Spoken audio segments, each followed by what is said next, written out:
আলহামদুলিল্লাহ আলা কুল্লি হাল সাল্লি আলা মুহাম্মাদ ওয়া আলা আলিহি ওয়া আলা আহলি বাইতিহি আম্মা বা'দ আউযু বিল্লাহি মিনাশ শাইতানির রাজীম বিসমিল্লাহির রহমানির রহিম হজ্জে তামাত্তু এবং হজ্জে বদল করার নিয়ম।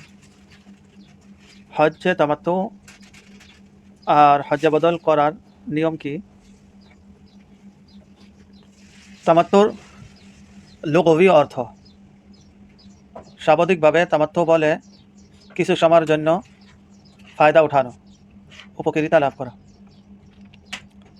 হজ্জে তামাত্তু হলো এই যে একজন ব্যক্তি একই সফরে উমরা এবং হজের একসাথে করবে, উমরা এবং হজ একসাথে করে নেবে। কিন্তু এভাবে করবে যে উমরার জন্য আলাদা হেরাম বাঁধবে এবং হজের জন্য আলাদা হেরাম পরবে। নিজ দেশ থেকে শুধু উমরার জন্য হেরাম বেঁধে মক্কাতে যাবে, আর উমরা করার পর হেরাম খুলে নেবে, সকল বস্তুর ফায়দা উঠাইবে, সব কাজ করবে। যে যে কাজগুলি এহরামে করা নিষিদ্ধ হয়ে গেছিল, উমরা করার পর এহরাম খুলে ফেলাইবে, ওসব জিনিস তার জন্য হালাল হয়ে যাবে। তারপর আবার হজের এহরাম বেঁধে হজ আদায় করবে। এই হজের মধ্যে যেহেতু উমরা এবং হজের মাঝখানে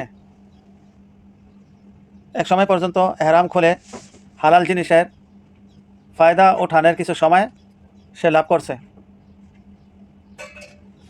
হজ্জে কিরানের বিপরীত, যে হজ্জে কিরানের মধ্যে হজ এবং উমরার মাঝখানে এহরাম খোলার কোনো সুবিধা লাভ করতে পারিনি, এই জন্য এই হজটাকে হজ্জে তামাত্তু বলা হয়।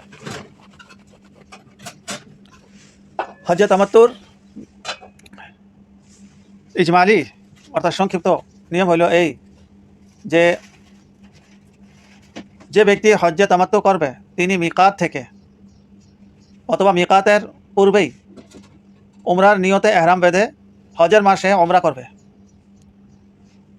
উমরা থেকে ফারিগ হওয়ার পর, উমরার কার্যকলাপগুলি শেষ করার পর সে হালাক অথবা কসর করবে।